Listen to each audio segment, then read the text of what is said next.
Je me dirigeais vers la cuisine pour voir le sac de pommes que papa avait préparé pour mon pique-nique à l'école. Oh, comme c'est gentil de sa part. J'ai pris une bouchée avec enthousiasme, mais son goût était comme si elle avait été laissée à pourrir pendant une décennie. J'ai vérifié frénétiquement le sac et j'ai vu que ce n'était pas la seule pourrie. Papa! Hey, je suis Doris, et ce genre de choses m'arrive tous les jours. Mon père est maladroit et daltonien, 2 facteurs qui rendent la vie intéressante. Depuis que maman est décédée, je dois le surveiller comme un faucon. Sinon, vous pouvez être sûr qu'il va tout gâcher. Une fois, il a fait rôtir une dinde, mais elle était tellement crue qu'elle aurait pu sauter de l'assiette et courir dans toute la maison. Et pour mon dernier anniversaire, il m'a offert une paire de moufles avec une orange vive et une verte fluo. Je les ai essayées à contre-cœur et j'ai eu l'air d'un clown pendant que les gens éclataient de rire. Malgré tout, il reste un père formidable à mes yeux. Un artiste super talentueux avec des œuvres d'art incroyables, à condition qu'il me laisse étiqueter les couleurs de peinture. Et aussi un grand supporter de mon rêve. Dès la première fois qu'il m'a aidé à patiner sur le lac, j'ai su que c'était la vocation de ma vie. Si je peux être un artiste alors que je suis daltonien, comment quelques bosses peuvent-elles t'empêcher d'être une patineuse artistique ? Bravo, je lui donne 100 points. Sauf que... il a une règle folle. Pas de rendez-vous avant 18 ans. Peu importe, je me fiche des garçons. Le seul gars à qui j'ai parlé était mon voisin Ben, et papa semblait l'apprécier. Ce garçon est plutôt doué. Il aime dessiner et les artistes sont des gens bienveillants, comme moi. Et il n'a pas l'air d'être attiré par les filles non plus. Je n'en suis pas sûre. Mais c'est vrai que nous ne pourrons jamais être un couple. Ses manières musclées ne sont définitivement pas mon genre. Quoi qu'il en soit, c'est super sympa de l'avoir comme ami. Depuis que nous sommes tout petits, Ben a toujours fait tout ce que je lui demandais. Qu'il s'agisse de me dessiner une licorne pour ma chambre, de me donner sa seule glace, ou de choses plus excitantes, comme sonner à la porte et s'enfuir, ou recouvrir la voiture du voisin de papier toilette. Et maintenant, il m'accompagne toujours à mon entraînement de patinage à quelques rues de là, et reste assis là à griffonner quelque chose jusqu'à ce que j'ai terminé. Ce mois-ci, je me suis entraînée si dur pour la prochaine grande compétition en ville, je vais ramener une médaille à la maison. C'est le moment de briller. J'ai commencé à glisser, laissant le rythme contrôler mon mouvement. La brise froide et apaisante me poussait comme si je volais. C'est l'heure du saut de cheval. Je me lance dans les airs comme une boule de coton. Mais soudain, je perds l'équilibre et je tombe à plat sur le visage. Résultat, j'ai été classée 29e sur 30. Mais étonnamment, un juge m'a donné toutes les bonnes notes. Enfin, quelqu'un voyait mon potentiel. J'étais radieuse quand ce beau garçon s'est approché de moi. Bonjour, je suis Luc. Je voulais juste te dire que tu as été absolument parfaite sur le terrain. Oh, c'est ce type-là. J'ai envie de te connaître davantage. Et si on sortait ensemble, je t'emmènerais dans un endroit. C'est tout à fait contraire à la règle de papa. Mais mon Dieu, son sourire ravageur m'a mis l'estomac en boule. J'ai donc fini par dire oui. Je l'ai dit avec enthousiasme à Ben, mais il m'a regardé d'un air contrarié. Et ton père ne sera pas content s'il le sait. Il ne faut pas qu'il le sache. Luc est un expert, il peut donc m'aider à affiner mon talent. Tu garderas le secret, n'est-ce pas ? Voilà donc mon tout premier rendez-vous. Luc était si gentil, il m'a complimenté sur mon patinage et m'a constamment lancé des regards affectueux. Notre nourriture est arrivée, et elle est délicieuse. Bon appétit. J'ai délicatement goûté la purée de pommes de terre et j'ai immédiatement senti le goût délicieux du beurre chaud, de la ciboulette et de... quelque chose de pointu ? Une épingle à cheveux ? Je me suis rapidement levée, demandant à voir le gérant, mais Luc m'en a empêché. Bébé, tu as trouvé le cadeau que je t'avais préparé. Puis il a attrapé l'épingle à cheveux, l'a essuyée sur sa chemise et l'a mise sur mes cheveux. C'était peut-être une chose normale pour les hommes lors de leur rendez-vous, n'est-ce pas ? Seulement, son spectacle de cadeaux ne s'est pas arrêté là. Plus tard, j'ai trouvé une bague dans mon steak, puis un porte-clés dans ma salade. Tu es mignonne comme ce Lotso. Est-ce qu'il n'est pas le méchant ? Mais la cerise sur gâteau était les tickets de cinéma dans mon sandwich. Luc, de quoi s'agit-il ? J'espérais qu'on pourrait regarder des films ensemble. Tu détestes ça à ce point ? Non, je ne voulais pas dire ça. Réfléchis un peu. C'était un peu bizarre. Mais aussi la chose la plus douce qui me soit jamais arrivée. Luc avait une drôle de façon de la montrer, mais il m'a fait me sentir spéciale et étourdie, et peut-être amoureuse. Avant que j'aie pu réfléchir, il s'est rapproché de moi. J'ai fermé les yeux et j'étais prête à recevoir le baiser le plus romantique qui soit. Mais pourquoi ses lèvres étaient-elles si dures et si immobiles ? Qu'est-ce que c'est ? Le menu ? Et celui qui le tenait était... Papa ?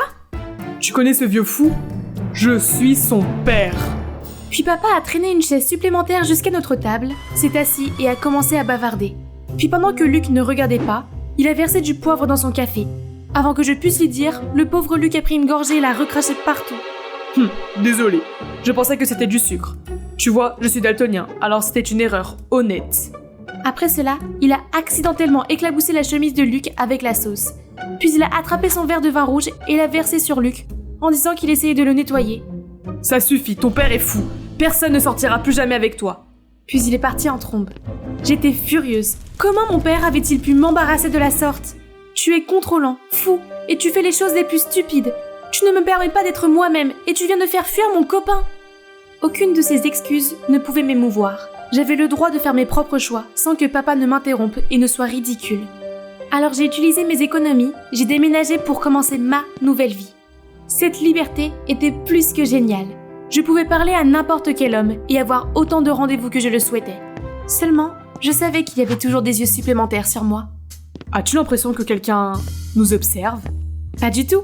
Il n'y a que toi et moi. J'ai passé un bon moment. Est-ce que tu veux le refaire? Oh, qu'est-ce que c'est que ça? Si papa pense qu'il peut m'arrêter en jouant de la sorte, il se trompe complètement. C'est plutôt le contraire qui s'est produit. J'ai commencé à sortir avec des tas de garçons, même si je ne les aimais pas beaucoup. C'était tellement agréable d'être gâtée par les garçons, et ma chambre était toujours pleine de leurs cadeaux. J'ai raconté mes aventures à Ben, mais il s'est contenté de froncer les sourcils. Hé, ralentis un peu. Tu veux sortir avec toute la ville? Mon gars, c'est juste un rendez-vous. Ce n'est pas comme si j'avais accepté d'être leur petite amie. Mais tu ne les connais même pas, et tu ne sais pas quelles sont leurs intentions. Mon père ne me comprend pas. Pourquoi maintenant tu parles comme lui? Ne te sens pas obligé de venir ici ou de me raccompagner. Je peux me rendre à l'école toute seule et demander à mon copain de m'accompagner à l'entraînement. Je suis désolée, Doris. Ne fais pas attention à moi. J'ai probablement trop réfléchi. Ouais, Ben reste Ben. C'est toujours sur lui que je peux compter après tout. Le fait d'être une serial dragueuse peut causer des problèmes. J'ai confondu l'intérêt de Grégory avec celui d'Ivan. J'ai oublié que j'avais déjà raconté mon histoire hilarante à Anton pour la 3e fois. Je suis arrivée en retard à mon rencard avec Hector parce que ma garde précédente avec Ryan a duré plus longtemps que prévu. Puis, étant tellement épuisée par tous ces rendez-vous, je me suis endormie pendant mon repas avec Christian. Heureusement pour moi, Ben était toujours là pour m'aider. Qu'est-ce qu'il y a? Tu as l'air épuisée. Je ne sais pas. Les rencontres étaient amusantes au début, mais maintenant, je n'ai plus le temps de me reposer. Et désormais, je n'arrive même plus à distinguer ces types. Hé, qu'est-ce qu'il y a de drôle? Rien, c'est juste agréable de ne pas avoir à te partager avec un alphabet de gars. Ne t'inquiète pas, tu es le seul B de ma vie. Un jour, après l'école, un groupe de garçons m'a entourée et a commencé à m'accuser d'être une trompeuse. Ce n'est pas comme si j'étais la petite amie de quelqu'un, donc ce n'est pas considéré comme de la tromperie. Je suis célibataire, donc je peux avoir autant de rendez-vous que je le souhaite. Seulement, mon emportement a semblé les mettre encore plus en colère. Alors que tous ces types me criaient dessus, un flic s'est approché. C'est... Papa? Hé, les gars, arrêtez d'embêter cette jeune femme tout de suite. Je viens de terminer un cours de karaté, je vais vous dire ce que j'en pense. Hi-ya! Hi-ya! Quelle bande de tarés! Dieu merci, papa est arrivé à temps pour me sauver. Mais c'est vraiment dommage qu'il ait vu que j'étais une incapable après tout. Ma honte s'est donc transformée en rage. Qui t'a demandé de venir et de faire une scène? Arrête de m'embêter avec tes bêtises, je peux m'en occuper moi-même. Lorsque je suis retournée à mon appartement, Ben était assis et m'attendait. Accablée de tout, j'ai fondu en larmes. Il m'a prise dans ses bras et je me suis immédiatement sentie mieux. Mais ensuite... Doris, arrête de jouer et rentre à la maison. Des jeux? Ce n'est pas un jeu, c'est ma vie. Je mérite de la vivre comme je l'entends. Tu es trop lâche pour comprendre ça. Dès que je l'ai dit, je l'ai regretté.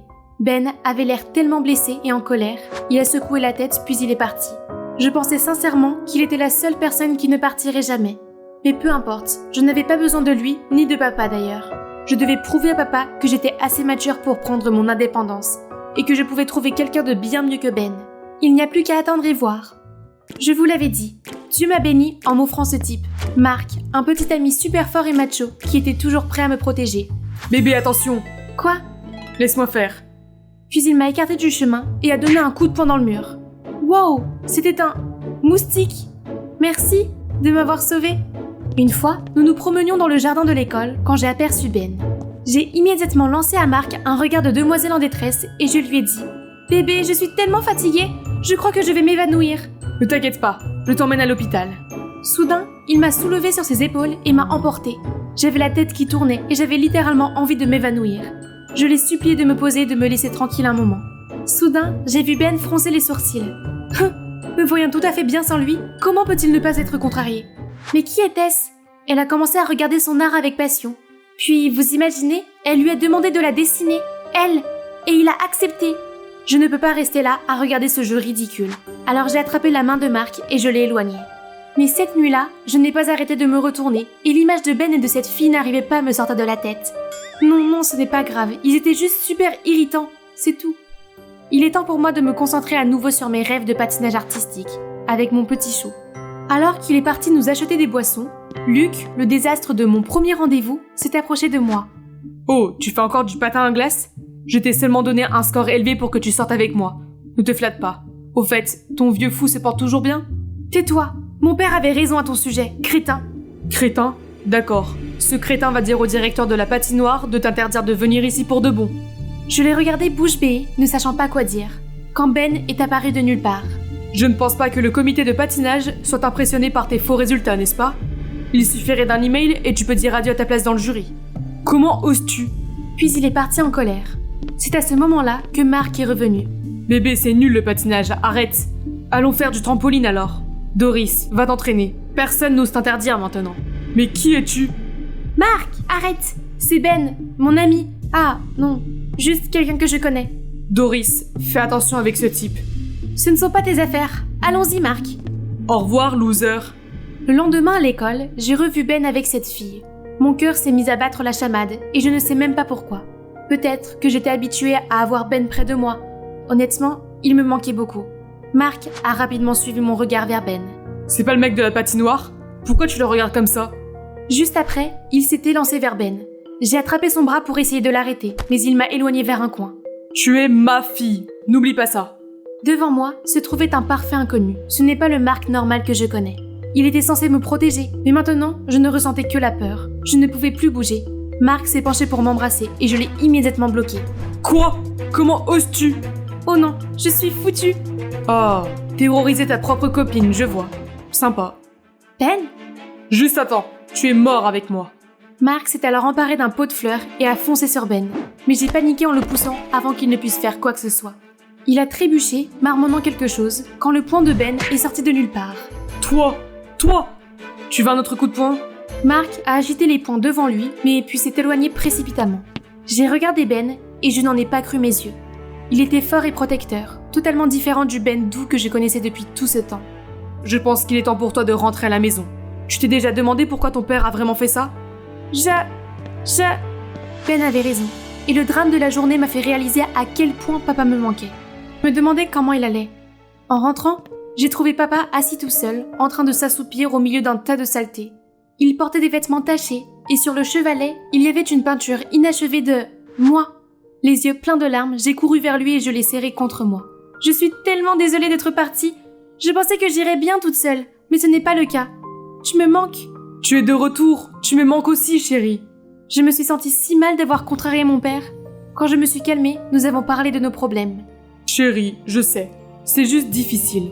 Tu es tout ce qu'il me reste. J'ai peur que tu sois trop jeune pour prendre les bonnes décisions, et je ne supporte pas de voir ces idiots te faire du mal. Mais papa, j'ai aussi besoin d'expérience pour apprendre et grandir. Soutiens-moi, veux-tu? Bien sûr. J'ai toujours souhaité que tu trouves un homme gentil qui te comprenne, te soutienne, soit toujours à tes côtés et te rende vraiment heureuse. Toutes ces qualités m'ont rappelé quelqu'un. J'ai continué à courir après des choses insignifiantes, oubliant ainsi celui qui se tenait à mes côtés en permanence.